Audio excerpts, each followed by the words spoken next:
Bonjour à tous, bonjour à toutes. Merci d'être là encore pour ce dimanche de louange et d'adoration après ce temps de chant, de prière et de parole. Il est temps maintenant d'entendre ce que Dieu a à nous dire à travers sa parole. Comme chaque dimanche, nous sommes au pied de notre Seigneur Jésus-Christ. Nous sommes au pied de la croix pour entendre la parole de Dieu. Et c'est une joie d'être là et de partager ce moment avec vous. Nous prions pour tous ceux qui sont abonnés à la chaîne de l'Église et qui écoutent et suivent ces prédications dimanche après dimanche. Et vous êtes de plus en plus nombreux. Dieu ajoute de plus en plus d'abonnés. Chaque jour, chaque dimanche, il y a de nouvelles personnes qui s'abonnent. Et c'est la preuve que l'œuvre de Dieu est en marche et que ce que nous faisons, c'est pour Dieu. Et que soyez bénis vraiment là où vous êtes et que le Seigneur vous garde comme il nous garde, nous, ici, dans cette église. Nous allons lire la parole de Dieu dans la première épître de Jean. 1 Jean, et nous lirons au chapitre 1. 1 Jean, chapitre 1, du verset 1 au verset 10. Nous sommes dans un temps où nous célébrons la lumière qui est venue sur terre à travers le Fils de Dieu Jésus-Christ. Depuis quelques semaines, dans notre église, nous abordons ce thème de la lumière.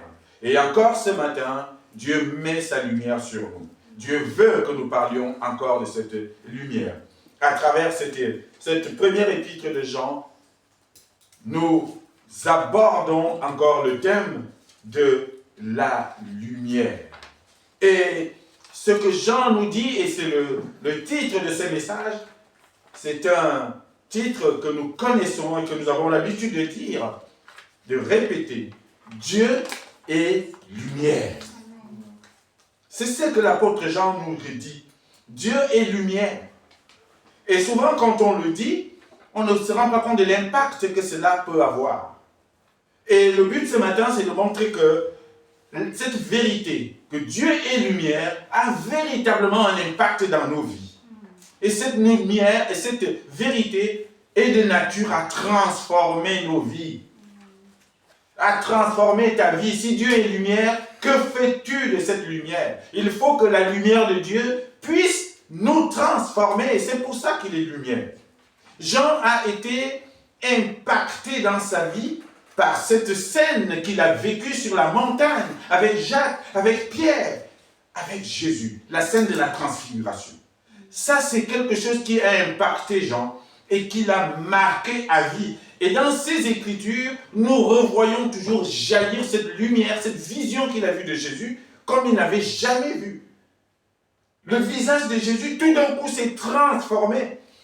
C'est celui avec qui ils étaient tous les jours. Ils l'ont vu d'une autre manière. Et Jean est resté, mais ébloui, presque choqué par cela, par ce qu'il venait de voir.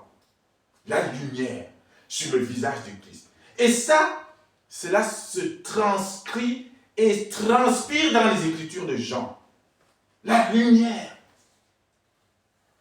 Ils entendaient parler de lumière. Ils n'avaient jamais vu. Et un matin, Jésus leur dit, toi Jean, toi Jacques, toi Pierre, venez avec moi sur la montagne. Vous allez voir ce que vous allez voir.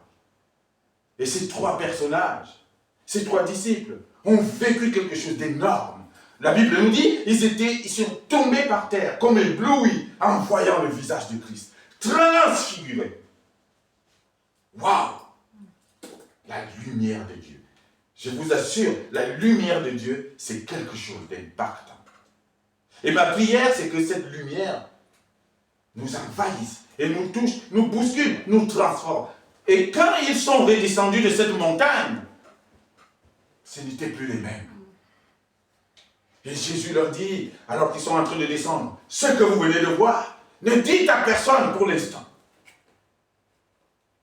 Il faut que la lumière de Dieu se révèle petit à petit. Ne dites pas encore ce que vous venez de voir. Mais c'est incroyable. Et j'aurais aimé être là, à la place de Jean. Dis Seigneur, je n'ai jamais vu ça. Quelle lumière, mais quelle transformation. C'est Jésus ou c'est quoi? Et c'était ça. Et cette lumière et ce témoignage, Jean est tellement touché par cela qu'il a dit non, je vais écrire. Et il faut que je transforme, je transmette cela, il faut que je raconte, il faut que des générations et des générations entendent et peut-être ressentent un tout petit peu ce que moi j'ai vécu. Et c'est ça qu'il nous dit ici. Jean nous témoigne ce qu'il a vu en fait. Il nous transmet ce qu'il a vu. Pour qu'on essaie de toucher un peu du doigt cette lumière-là. Parce que souvent on parle de lumière de Dieu, mais c'est quoi? Les gens nous partagent cela. Et vous allez voir, quand vous lisez les premiers versets de ce chapitre, waouh!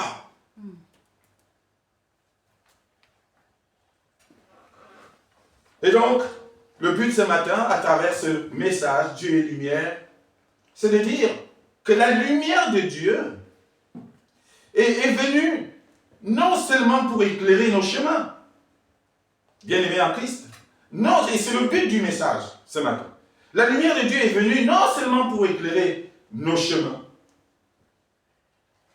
mais aussi et surtout pour braquer le projecteur sur notre propre vie, sur ce que nous sommes, sur notre propre vérité. Qui tu es véritablement, toi, Marcel. Et c'est ça que la lumière de Dieu vient montrer. Notre vérité. Afin, parce qu'il y a un but, si Dieu vient mettre à nu par sa lumière nos faiblesses, nos limites, nos péchés, c'est pour ça aussi que la lumière de Dieu est braquée sur nous. Tu dis non, toi tu fais semblant là, mais voici ton cœur. Il est sous mon projecteur, ce n'est pas bon. Et si Dieu vient mettre sa lumière sur nos cœurs, sur nous, sur nos faiblesses, c'est afin de nous conduire, et c'est ce que nous verrons bien aimés en Christ, à la confession, à la repentance et au pardon de Dieu. Si tu veux recevoir le pardon, il faut passer par là. Encore faut-il reconnaître que, oui Seigneur, je reconnais mes faiblesses.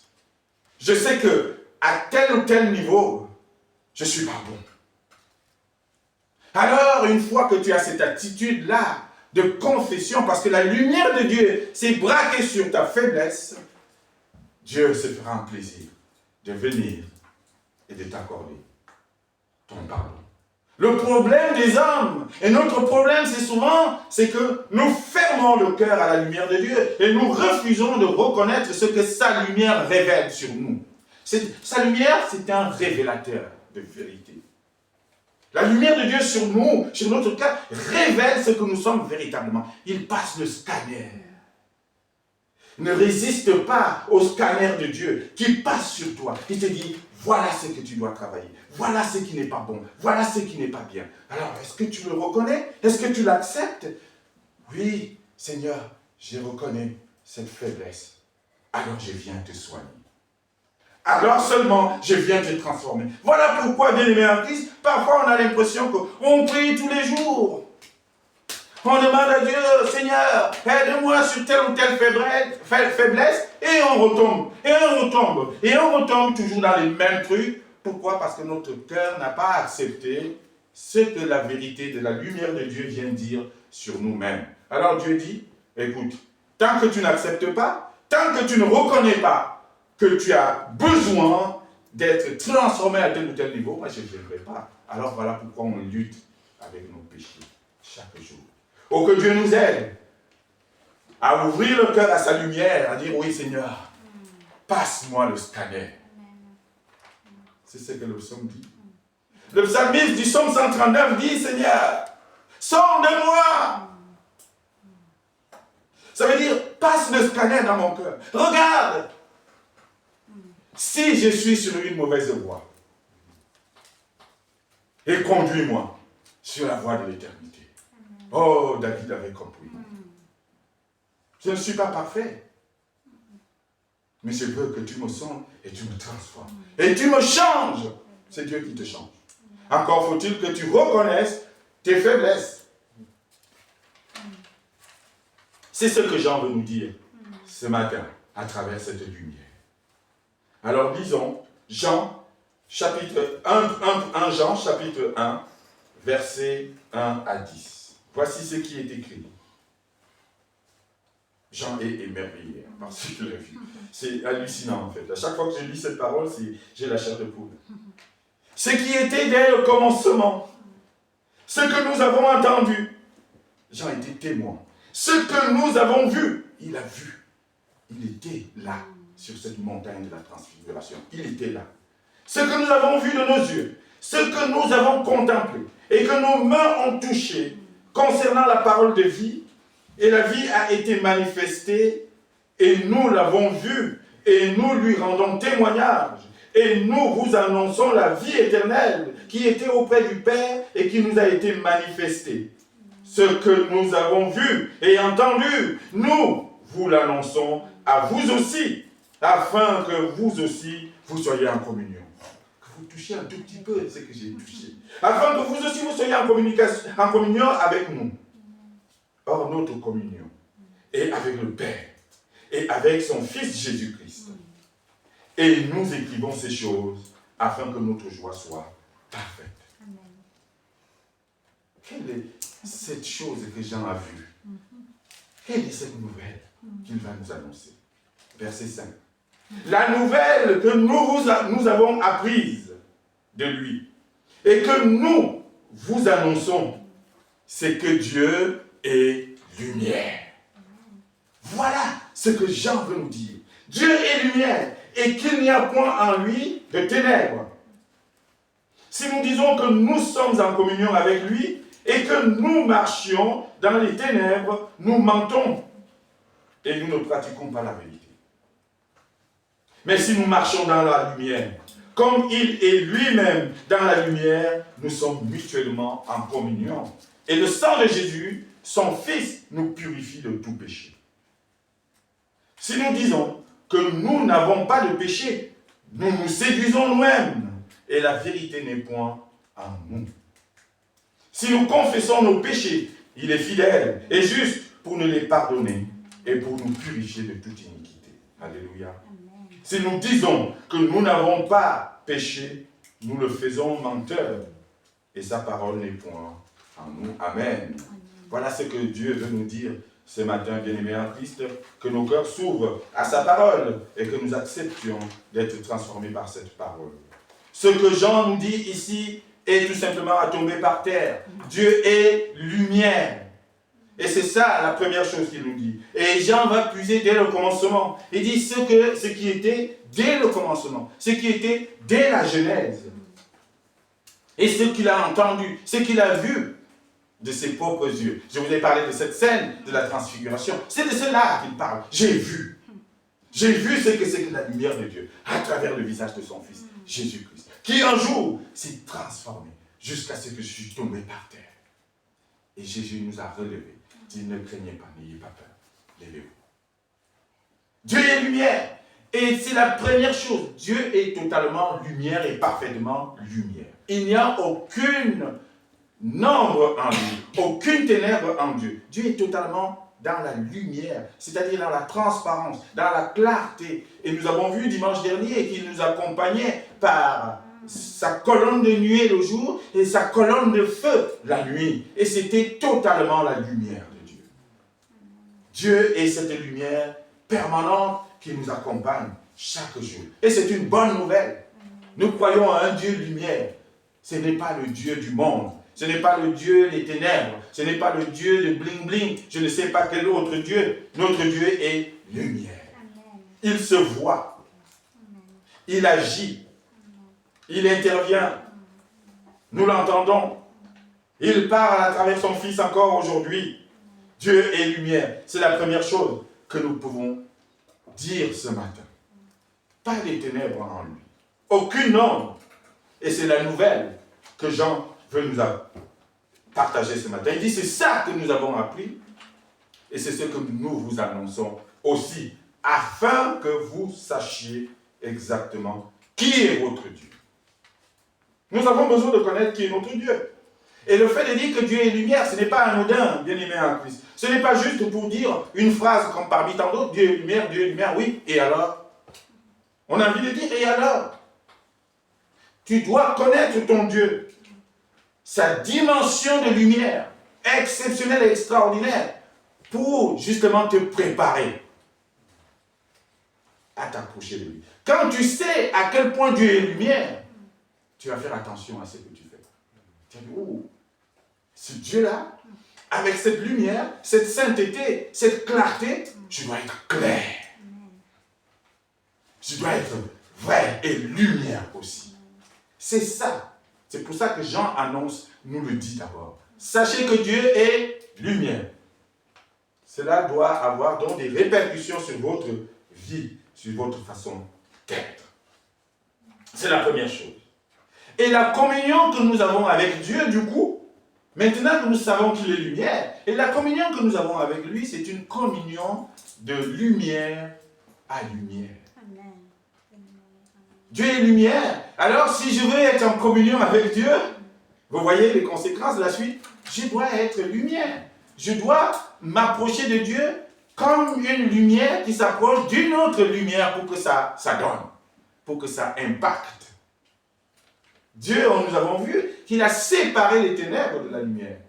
Alors, on est ténèbres, mais pour s'approcher de Dieu, il faut être lumière. Et c'est encore sa lumière qui nous transforme, qui nous rend lumineux. Voilà pourquoi le psaume dit encore, on avait lu il y a 2 semaines, par ta lumière, nous voyons la lumière. Nous sommes en communion avec la lumière. Et nous sommes donc appelés à être lumière. Parce que sinon, cette communion ne marchera pas. On est d'accord? Ça ne marchera pas. Si il est lumière tel que Jean vient de nous le décrire, mais ceux qui s'approchent de lui doivent donc commencer à travailler, à se préparer à être eux aussi lumière pour pouvoir être en connexion avec celui qui est lumière. Et encore, la grâce que nous avons, c'est que là encore, nous n'avons pas grand-chose à faire. C'est lui-même qui nous envoie ces rayons de lumière pour dire, venez, venez, venez, venez. C'est la grâce que nous avons. Parce que par nous-mêmes, c'est difficile, c'est compliqué. Nous le voyons tous les jours. Nous le voyons tous les jours. Que la lumière de Dieu nous attire à lui, lui la lumière. Oh, bien-aimés en Christ, nous avons intérêt à chercher cette lumière. Verset 6. Si nous disons que nous sommes en communion avec lui, et c'est ce que nous disons, n'est-ce pas? Nous les chrétiens, nous les croyants, j'espère que chacun dit, mais je suis en communion avec Dieu, nous le disons chaque fois. Alors, Jean nous dit, Jean était clair souvent. Moi j'aime les écritures de Jean parce que simplement, il ne tergiversait pas. C'est soit tu es dans la lumière, soit tu es dans les ténèbres. Soit tu es dans la vérité, soit tu es dans les mensonges. Il n'y avait pas de zone d'ombre. Non. Jean était cash. Il dit donc, si nous disons au verset 6 que nous sommes en communion avec lui et que nous marchions dans les ténèbres, nous mentons. Cash. Waouh. Mais j'ai lu ça, je dis, Seigneur, tu es sûr que... Oui, peut-être des fois, je mens alors, de temps en temps. Mais il faut confesser que parfois on dit qu'on est en communion avec Dieu, mais on fait n'importe quoi, on ne fait pas ce qui l'honore, on ne fait pas ce qui le glorifie. Il dit, mais tu dois être dans la lumière. Tu dis que tu es en communion avec le Dieu de lumière, sois dans la lumière. Cesse les ténèbres, arrête les ténèbres. Et beaucoup de gens aujourd'hui sont dans cette situation-là, de double jeu. Et c'est terrible. Et c'est pour ça que le jugement commencera dans les églises. Et souvent on trouve cela même d'abord dans l'église. Dommage. Dieu dit, tu es en communion avec le Dieu de lumière, reste dans la lumière. Or que chacun médite cette parole. Si nous disons que nous sommes en communion avec lui et que nous marchons dans les ténèbres, nous mentons et nous ne pratiquons pas la vérité. Bien-aimés en Christ, soyons dans la vérité et que Dieu nous aide. Et nous devons être, et cela montre, moi ça m'a révélé une chose. Marcel, tu dois être en permanence dans la demande de grâce auprès de ton Père. Aie pitié. Aie pitié, Seigneur. Pardonne-moi. Tu sais que c'est compliqué. Tu vois mes faiblesses. Aie pitié. C'est ça notre attitude en fait. On a parlé d'humilité, c'est ça. Pas besoin de gonfler parce qu'on sait très bien que c'est encore chaud. Tant que nous avons ce corps de chair, ce corps de mort qui nous tire vers le bas à chaque fois alors que on veut s'élever, nous avons besoin de demander la grâce en permanence. Pardonne-moi, Seigneur. C'est ça qu'il a accompli sur la croix. Ce pardon coule encore aujourd'hui. C'est à nous de nous approcher, d'aller piocher dans le pardon. Pardon, transforme-moi, véritablement. Alléluia. Amen. La troisième chose ici, c'est que, une fois qu'on a dit ça, que nous, lumière, nous devons nous approcher de la lumière et que la communion, pour que la communion soit impactante, nous devons être dans la lumière. Ça passe par une chose. Reconnaître cette lumière, c'est ça que cette lumière va faire dans nos cœurs. Cette lumière vient nous dire la vérité sur ce que nous sommes. Cette lumière vient nous montrer ce que nous sommes, véritablement. Cette lumière, c'est une lumière vérité, en fait. Nous avons vu que les fruits de la lumière, il y a la vérité. Mais la vérité de Dieu, la lumière de Dieu vient nous révéler ce que nous sommes. C'est la mise à nu de ce que nous sommes, de nos péchés, de nos faiblesses. Elle vient se plonger, ouvrir sur ce que tu es véritablement. Et ce que nous sommes, c'est que pour l'instant, il n'y a pas encore la perfection. Nous avons encore des efforts à faire. Nous sommes encore perfectibles. Nous avons encore des choses à changer, à transformer. Alléluia. Mais nous devons le reconnaître aussi.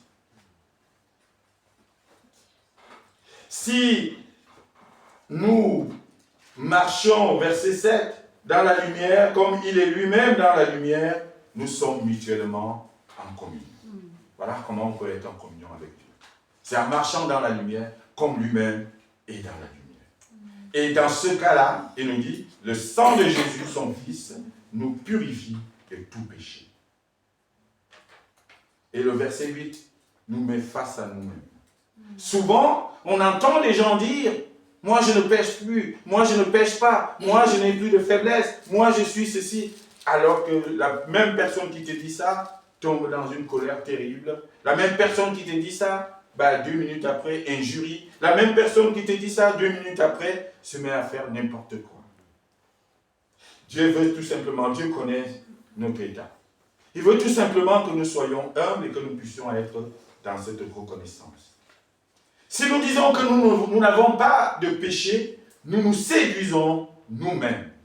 Et la vérité n'est point en nous. La lumière de Dieu vient te dire, ne te trompe pas toi-même. Ne te séduis pas toi-même. Tu n'es pas encore arrivé. Il y a encore du chemin. Et je le sais, moi Dieu. Pourquoi tu essaies de me cacher des choses? Le psaume 139 encore, il dit, mais je me lève, il voit.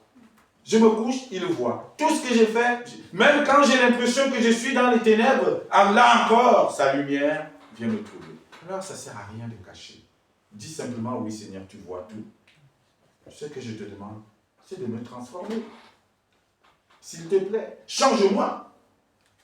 Plutôt que d'essayer de dire, moi je ne fais plus ci, je ne fais plus ci. Oui, il y a des progrès. Bien sûr, il y a des choses qu'on ne fait plus en tant qu'enfant de Dieu. Bien sûr qu'il y a un effort de fait. Et ça, Dieu reconnaît cela. Mais il y a encore beaucoup de chemin à faire. Et là encore, Dieu nous attend aussi d'une manière humble en disant, oui, reconnais que là encore, il y a des choses. Mais je ne te blâme pas pour ça. Je veux juste que tu le reconnaisses pour que je vienne te transformer. Mais si tu fermes le cœur et que tu ne veux pas reconnaître, comment saurais-tu que tu as besoin d'aide? Ça commence par là. Comment je saurais que j'ai besoin que Dieu vienne me transformer si je ne reconnais même pas au départ que j'ai des faiblesses? Il va te dire, ah, tout va bien? Ben, écoute, continue ta vie. Et là, on se noie encore et encore et toujours dans les mêmes sujets, dans les mêmes erreurs, dans les mêmes faiblesses, dans les mêmes querelles, parce que notre cœur ne veut pas reconnaître qu'il y a quelque chose qu'il faut changer. Dieu veut que nous le reconnaissions pour qu'il vienne nous travailler. Bien-aimés en Christ. C'est parfois nous avons besoin aussi qu'il nous dise les choses caches comme ça. Et cette lumière, elle vient, bien-aimés en Christ, pour nous pousser à la confession. Voilà le but de la lumière de Dieu. Voilà pourquoi il est bon que Dieu soit lumière. Parce que sa lumière va me pousser à reconnaître ce que je suis véritablement. Oui, Seigneur, je dis souvent que je suis très bon, je suis très bien, mais en fait, au fond, il y a des choses qui ne vont pas. Et je confesse. Confesser, c'est quoi? C'est reconnaître devant Dieu humblement qu'il y a des choses à travailler en nous, tout simplement. Quand on confesse des choses dont on a parfois honte de dire, et donc on va auprès du Père. Dieu ne nous demande pas de venir voir un pasteur ou c'est pas forcément une personne pour dire voilà, ça peut arriver. Seul à seul avec lui. Ferme-toi dans ta chambre. Prie, dis Seigneur, j'ai telle faiblesse et je confesse. Viens me changer, viens me transformer. Et si tu veux partager, il n'y a pas de souci avec un frère ou une sœur pour t'aider dans la prière. Mais la première personne devant qui on doit se présenter, c'est devant notre Père. Ah, Marcel, enfin, tu reconnais qu'il y a quelque chose qui ne va pas là. Ok, je vais t'aider. C'est ça que Dieu veut. Si nous confessons nos péchés, c'est-à-dire si nous reconnaissons nos faiblesses, si nous reconnaissons humblement, en vérité devant Dieu, qu'il y a des choses à travailler, il viendra nous aider à les travailler. Alléluia. La confession. Et c'est la lumière de Dieu qui nous pousse à cela.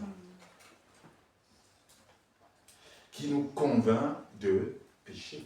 Et la lumière de Dieu en nous, c'est quoi? Le Saint-Esprit. Et quand Jean parle dans l'Évangile, c'est le même Jean qui écrit dans l'Évangile de Jean. Il nous dit, cette puissance, c'est-à-dire parlant du Saint-Esprit, Jean 16, nous convainc de péché. C'est la lumière de Dieu qui nous convainc de péché. Et c'est très important que cette lumière nous convainque de péché. Pourquoi? Parce que c'est à partir de là que nous allons entamer le processus, non seulement de confession, mais de repentance. Comment tu peux te repentir ou confesser quelque chose que tu ne reconnais pas? Or, ça reste là, en sous-main. Ça là, ça traîne. On traîne cela comme un boulet, mais parce qu'on ne veut pas reconnaître. Dieu dit reconnais et puis j'enlève ton boulet. Terminé. Et souvent les hommes ne veulent pas. Par fierté. Oh non, pas moi. Moi je ne suis pas ça. Qu'est-ce que tu me dis là? C'est pas moi. Moi jamais je ne mens. Moi jamais je ne fais ci. Moi jamais je ne me mets en colère. Attends, à qui tu dis, à qui tu parles là? Mais Dieu te dit si. Il y a des moments où tu tombes. Alors reconnais-le, comme ça je viens t'enlever ça. Oui, le verset 9. Si nous confessons nos péchés, il est fidèle. Il est fidèle et juste pour nous les pardonner. Amen. Voilà, bien aimé en Christ, le chemin qui conduit à recevoir le pardon de Dieu. Commence par reconnaître. Et puis, tu te répands. Seigneur, oui, je sais. Ah, tu m'as eu là. Tu m'as vu. Tu m'as trouvé. Ta lumière m'a surpris dans mes péchés. Oui, je reconnais. Hey, je reconnais, ouais. Et alors, il va dire, je suis fidèle. Je suis juste. Mon fils, viens là. Je te pardonne. Pourquoi nous ne voulons pas souvent faire ça? C'est bon, c'est ça. Dieu n'est pas un père fouettard. C'est pas celui-là qui est là avec le fouet pour nous blâmer. Il dit, hé, mon fils, t'as vu là? La lumière, oui, pardon papa. Et il va le faire.